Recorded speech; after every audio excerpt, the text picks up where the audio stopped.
What's up guys, Chase from Tight Loops here.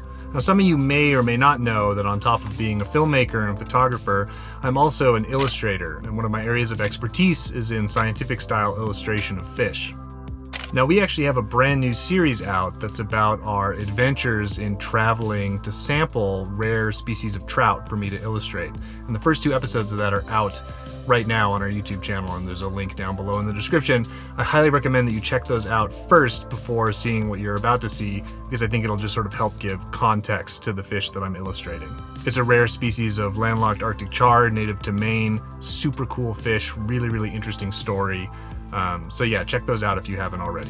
Anyway, the reason I decided to make these videos is kind of twofold. I guess on the one hand, I was illustrating the fish anyway, and I'm using some of this footage in the series, and it just seemed like a cool thing to document for myself to sort of look back on and maybe even be able to sort of learn from some of my mistakes when being able to sort of take a step back and see the big picture of an illustration start to finish.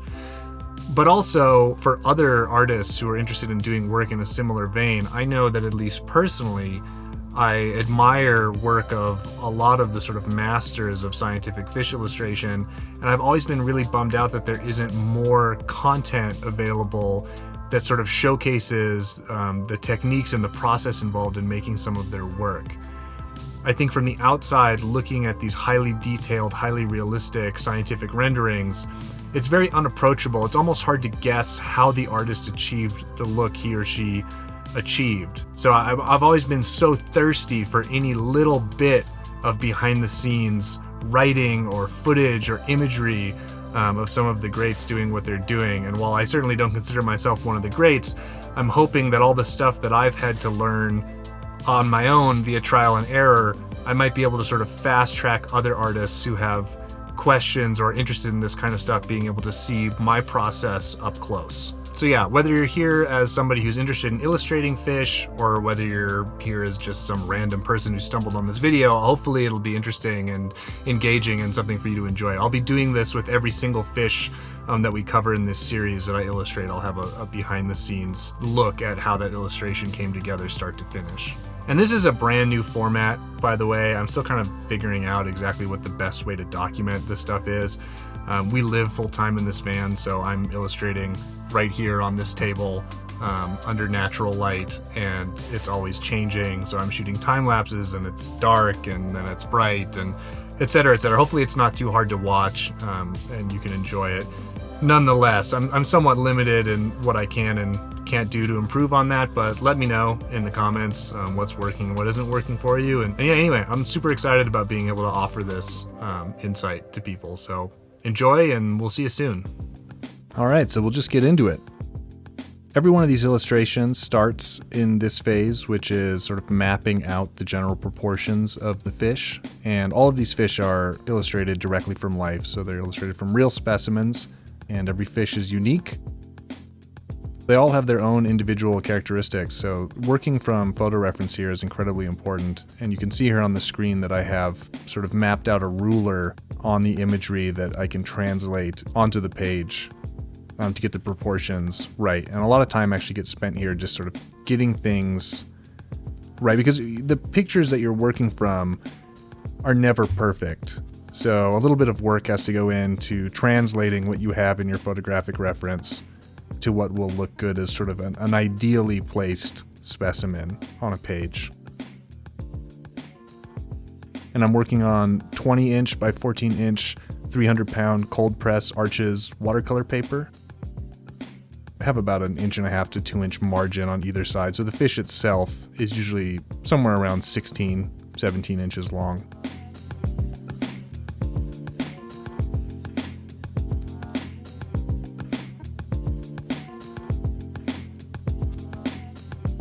So I get that lateral line in place, and now begins the most tedious portion of these illustrations, which I sort of consider an underpainting, except the underpainting is an underdrawing of just thousands and thousands of tiny soft scales, which trout and salmon and char all share in common.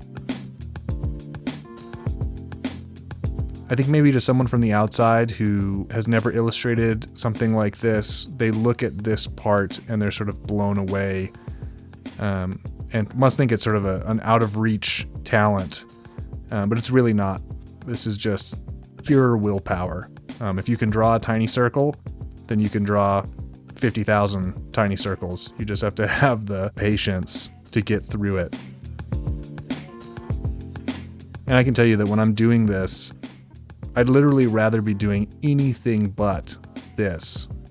You're always so eager to get to laying color into these pictures, and you have to spend so many hours putting these scales in beforehand, but trust me, if you can stick with it, I think the results are worth it.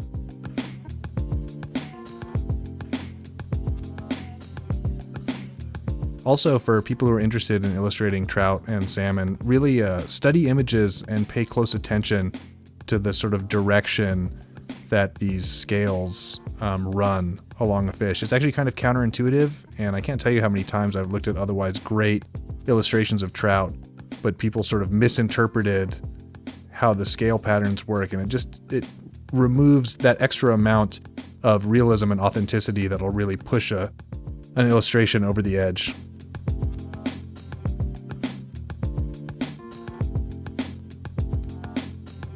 I'm using a 2H Staedtler pencil here. I don't know that the brand is so important, but the hardness certainly is. I found that 2H is just the right combination of hardness, that it sort of depresses into the paper and leaves the right amount of graphite behind, where it's not too soft that it'll be completely washed away once the watercolor starts to go on, but not so hard that it overpowers the watercolor.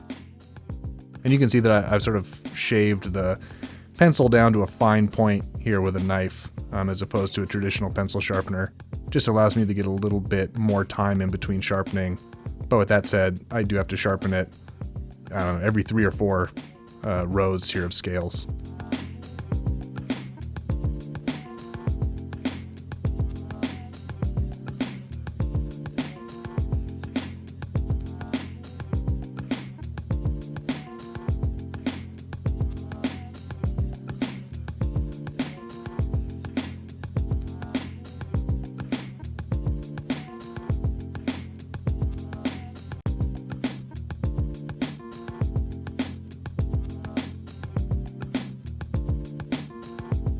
Here I'm just dabbing up excess graphite with a kneaded eraser, because when you start to lay down water on top, that extra graphite sort of creates a slurry that creates sort of a neutral gray density, which when you're trying to paint a light fish, which this Arctic char is incredibly light and vibrant, wouldn't be good.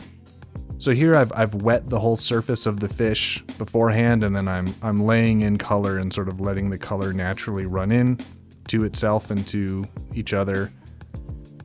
And at this point, it actually looks quite good. I'm quite happy with where it is here, but I go on to make a mistake in this process. I put too much pigment on too soon, and I sort of muddy the waters a little bit, but I'll mention that when we get to it. Here I'm just using a clean brush with water and rubbing it in small circular patterns to create these spots, and I'm dabbing up the pigment with a paper towel to sort of reveal the clean paper underneath, which is oftentimes easier than trying to paint on top with an opaque gouache or acrylic, or it gives a more desirable effect, in my opinion.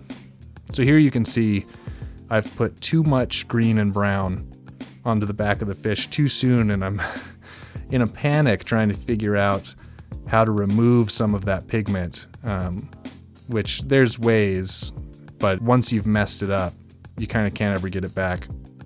I think I finally decided to just abandon that section and move on so I could calm down a little bit and let my cooler head prevail and figure a way out of that mess. Because the last thing you want to do at this point is start over, because you've put, I don't know, 20 hours or something into the piece already. So to get these fin rays, I like to work entirely in watercolor outside of that graphite underpainting or drawing, which is a blessing and a curse. I think it achieves a nice effect, but the only way to get these really fine, straight, hard lines at this point is to use a liner brush and pull them yourself with quite dark pigment, which can be really stressful. You can kind of tell in the video here how much closer my head is to the paper, because I'm sort of tense and hunched over trying to draw these thin little lines and make sure that they don't bleed into each other, or that I press too hard and fan out the brush and make them too thick, or, et cetera, et cetera. If you were a little more enterprising, maybe you would mix media there and use a fine-tipped colored pencil or something to pull those lines. But for better or worse, I've sort of committed to doing this stuff all with paint. But it can be quite challenging, for sure. But I like the results once it's finished.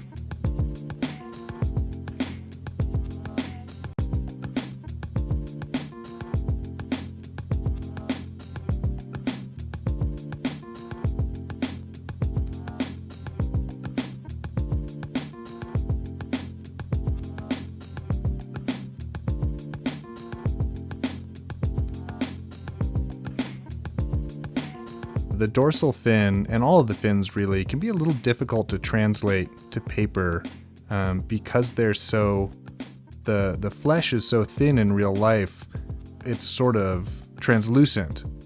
So the colors you get in your photographic reference is oftentimes affected by what's behind it because it's sort of showing through. So you have to, sometimes you gotta do a little bit of guesswork and look at lots of different photos, assuming you've took lots of different photos, to sort of glean what the natural color would be if you didn't have any light shining through the back of it.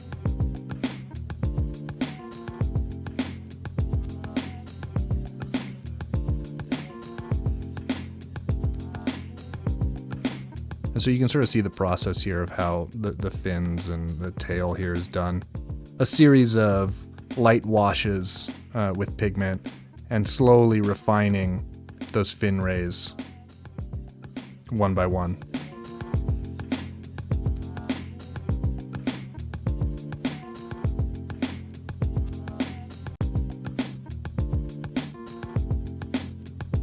I sort of had that problem I just mentioned with the tail here also. I wasn't quite able to capture the translucence of and color on the fish's tail. From the photographic references, it always just appeared too flat and opaque on the page compared to what my expectation of what I would be able to achieve would be, but I guess that's sort of the way things go. You kind of have to curb your expectations when you're trying to take something so vibrant and literally alive in real life and translate it to a flat piece of paper.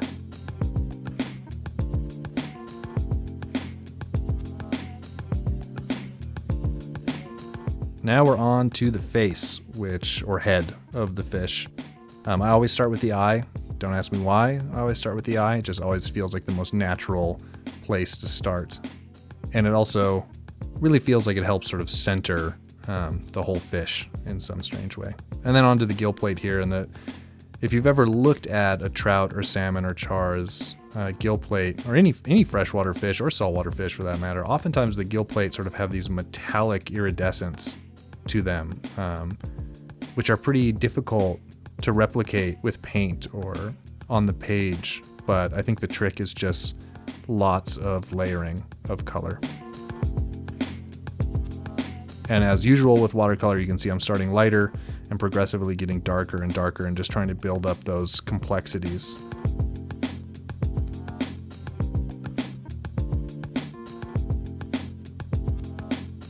The head and face of the fish is oftentimes really satisfying to work on because there's such defined shapes there, whereas the flank or side of the fish is oftentimes sort of just a large flat plane, which outside of the spotting, which this fish has very little spotting, can feel kind of boring or uniform when you're looking at it isolated. But the face has so much interest between the eye and the gills and the mouth and the teeth and the mandible there. So it's always really rewarding and kind of exciting to sort of flesh out those shapes and see the fish really come to life.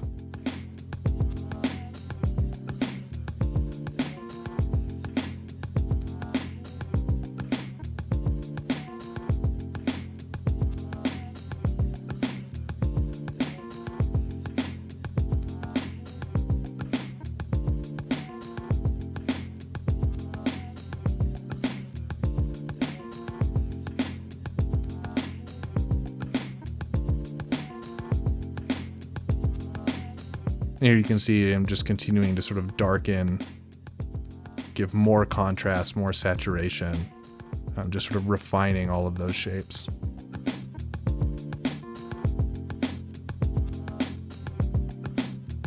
but it's a delicate process. I work slowly, work in very small areas with very small amounts of color and just build it up slowly and slowly and slowly. Because as I mentioned with what happened on the back of the fish earlier, if you put too much on too fast, you can't really take it off. So it's better to sort of work slowly and really think about what you're doing. And as you can see there, checking my reference over and over and over again. It's easy to sort of get caught up looking down at your paintbrush and at the page. But if you're not paying close attention to your reference and being faithful to nature, which is of course the greatest artist, you won't get the results you're after.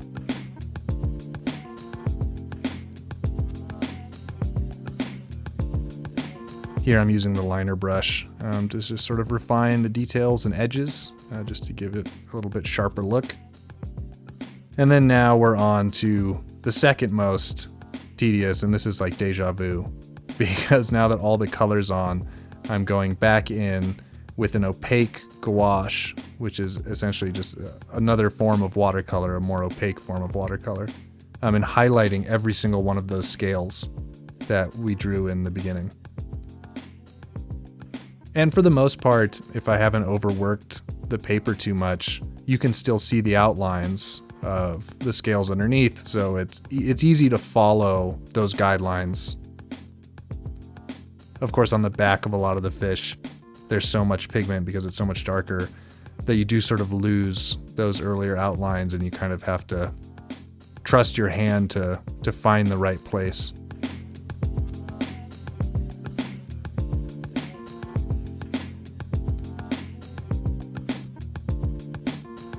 A fun sort of fish nerd note here is that CHARR, which this fish is a species of CHARR, is a grouping of salmonids that are different from trout and from salmon, and they actually have the most and smallest scales of any of those groupings.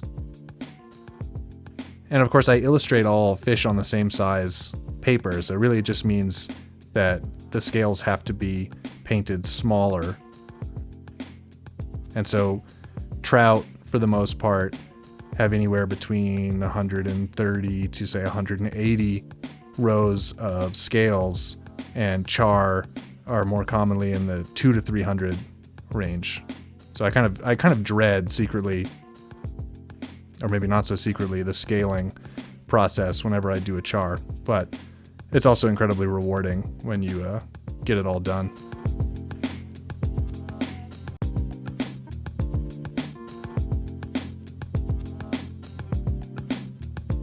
And I was very eager to get to this stage in this illustration because it kind of saved the whole painting.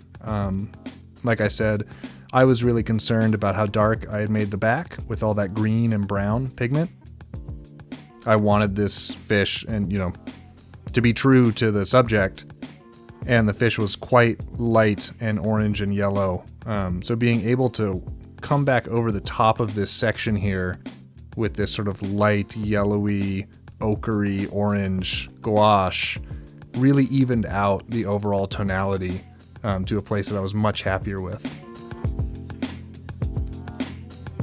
It's still not perfect. If I had the chance to illustrate this fish over again, I would definitely be a little more deliberate in my early watercolor washes, but overall I think it got to a point that I can be satisfied and proud of.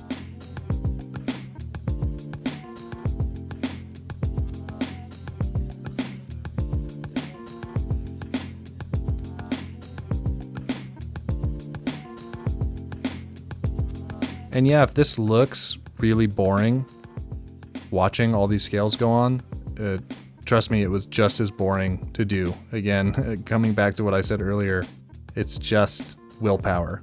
It's just knowing that if you sit down and put in the hours, the result is going to be worth it.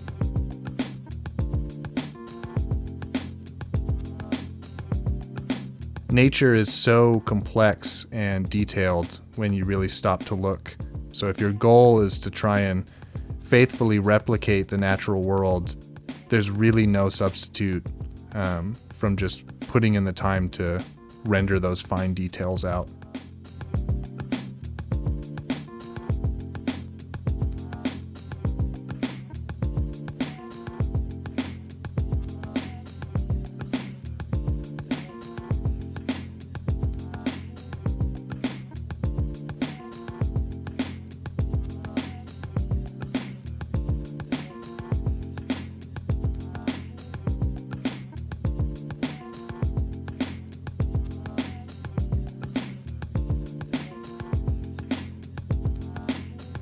This is always a happy moment when you basically reach the end.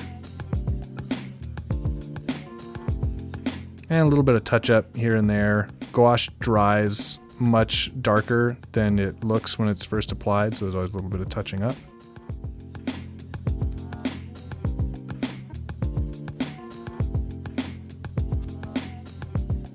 Outlining, sharpening up the edges. And that's basically it. This is what I would call a finished illustration.